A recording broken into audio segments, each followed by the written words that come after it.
hand over back to Nazrek, where the Minister of Finance is addressing the business breakfast at the ANC's national conference. Clearly had some challenges. We have some challenges in the organization. A number of things, which some of them are own goals. The state capture report reflects in detail those own goals. But we still believe that it's still a good brand, still an organization that has got aspirations to service largely poor people in our country. What that means, after this conference, an elected national executive has got to reflect how there are people who are already writing our obituary. Someone Fremantle has not done that yet. So we were saying we are going to lose the votes in 2024 and we'll be forced into a coalition. Oh my God, my experience with coalitions in local government, they are a nightmare. You don't want to reproduce that at the national level. So it's a challenge. We're also meeting at a time of unprecedented uncertainty and volatility in the geopolitical and economic environment spaces. The Russia-Ukraine war, whose impact on human life has been devastating, as well as the escalating USA-China tensions, are deepening in fragmentation. And those of us who are still committed to multilateralism,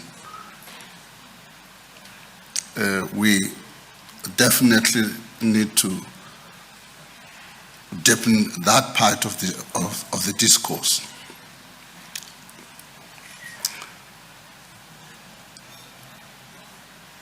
What is happening? Established trade patterns are being disrupted, while global supply and value chains are being reconfigured along geopolitical lines.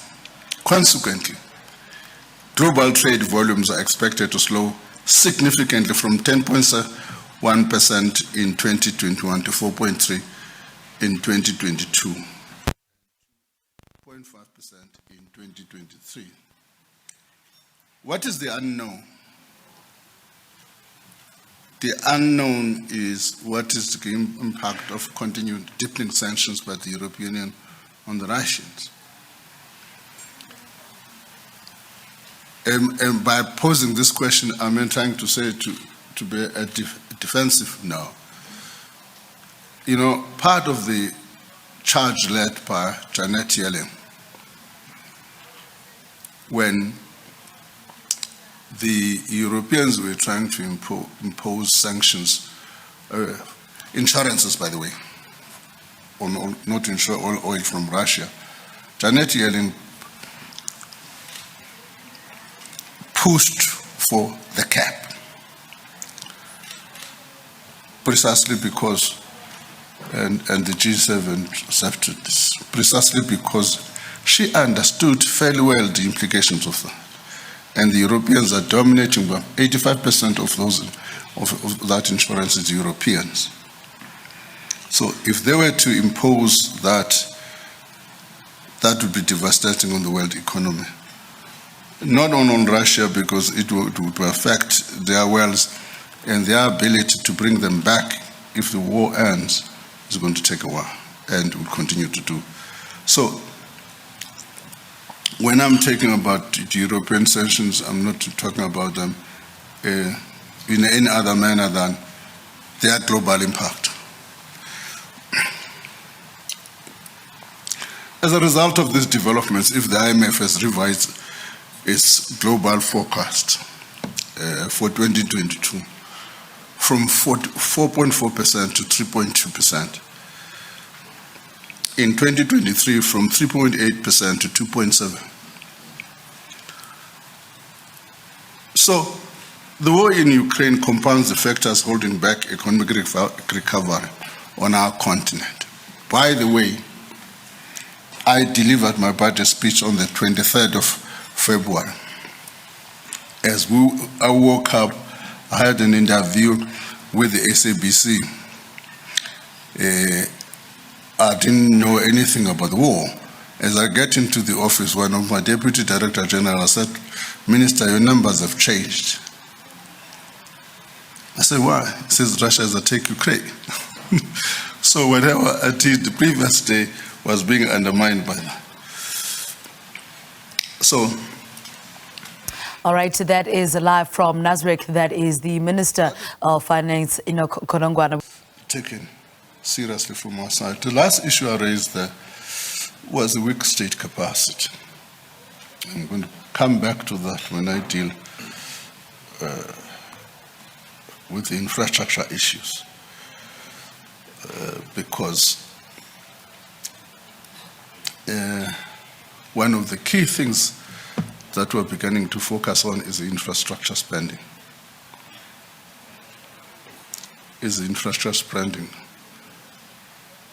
This year, penciled into the current financial year, we've got 247 billion rand across the state municipalities. They've got 68 billion of that.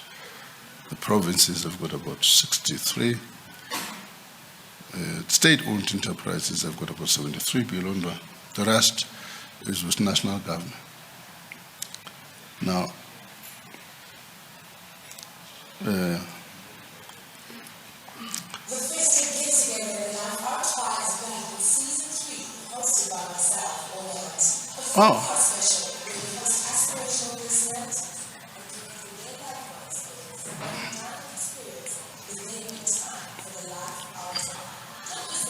but then what I mean then, to do this thing, I must take a step. I'm going to come back to the infrastructure issue. What then is needed? We have got to transform this economy in a number of ways. The first one is trade patterns. Both the global financial crisis and the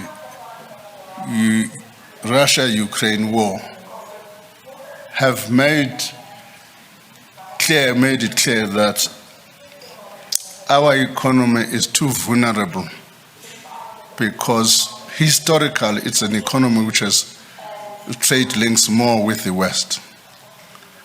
Anything that happens there, for instance, during the global financial crisis, was the only country on the African continent to lose about 2 million jobs. So it's not diversified enough. Part of that diversification is to how to make sure that change that diversification to reduce that vulnerability. When we talk about economic transformation, we don't only talk about black economic empowerment, we talk about also reducing this vulnerability. The second point is current structure of the economy reflect the apartheid fault lines, whether it's employment, whether it's ownership, whether anything. Those things cannot be pushed to the back of the agenda. How you do it, though, is a matter of detail, in such a manner that it should not be an obstacle to growth. But the outcome of all of these things must lead to employment.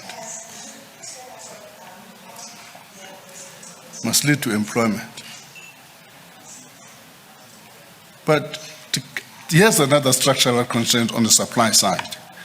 If you were to have a booming economy tomorrow, where would you get the skilled people you require? It's a matter of that needs attention. We've got a system of vocational training which is not linked to practical skills. And as a result, roughly about 1 million of these people that are unemployed have got this training, some training, but they lack the practical accesses to get a trade certificate. So that's something that needs to need prior attention, that's skills. We need also to focus on small and medium enterprises. And sort of, it's a matter which is attended by everybody, but no one, and will not achieve. You can go to a national, to a province, to a local government, and there's some work, there's some funding, but it's uncoordinated and therefore not making the right impact.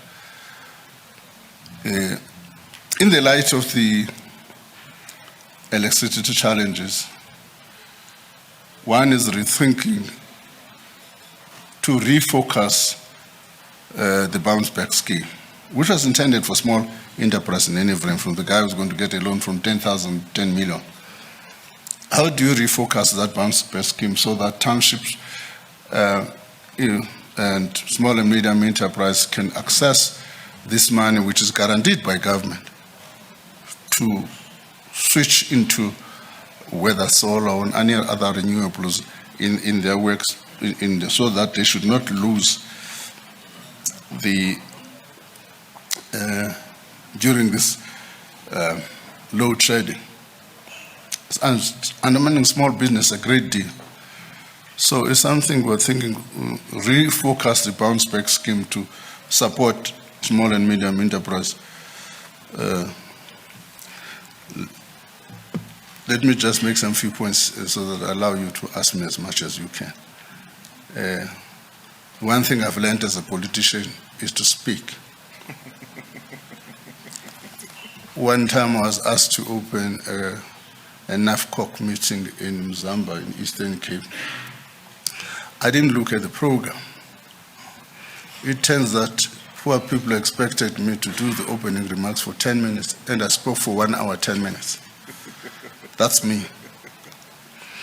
So, let me come back to the infrastructure. I said I've got this 247 billion, and I was asking my people, why can't I see stop and goes?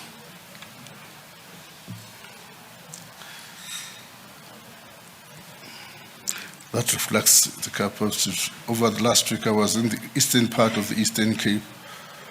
There, over the next 3 years, we'll be spending about 12 billion on building the R52 from Kokstad to Matatia, building another 1.5 to 1.8 billion rand in Tentu River Bridge. We will also be starting the Mzimvubu Dam. All of those things are in close proximity. So that area alone will be, over the next 3 years, benefit from 12 billion rand investment. But here's the challenge. Here's the challenge. Is capacity to spend. We publish every quarter what is called Section 32 reports on our website, which show the current spending patterns. They don't look good. We publish Section 71 for municipalities, which show the trend of spending. So one thing we need to check up is that capacity. But we're also on the investment front, trying to crowd in. We're talking to the Asisagas, which is insurance and pensions. Crowd their investment into the social infrastructure space. As I close, climate change is with us. A colleague of mine, when I was talking about KZN and now Gauteng and Eastern Cape, says, no, I mean, this stuff is climate variability. I said, you may be correct, but the frequency suggests something else. The frequency suggests something else that needs to be attended to. As you are aware, the developed world announced $8.5 billion US, and everybody was excited.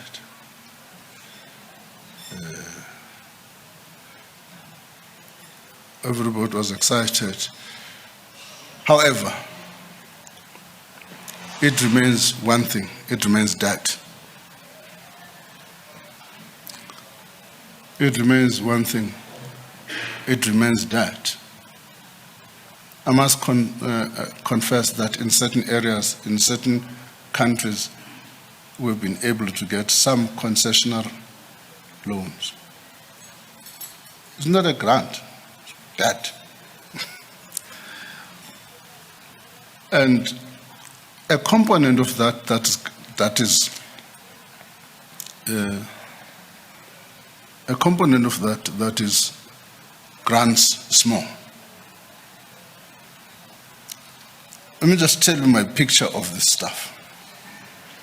If you look at South Africa, you are going to do this decarbonization process. We have got 13 power stations in one area, 13 in Mpumalanga. You've got the mines that supply these things, say 13 for argument's sake. Forget about the ones that are exporting. Now, if we had to decommission those things, which we are, there's no option. What is, in other words, you need an alternative development model for the area. Despite the excitement about commodity projects, I'm not, in terms of employment and social impact.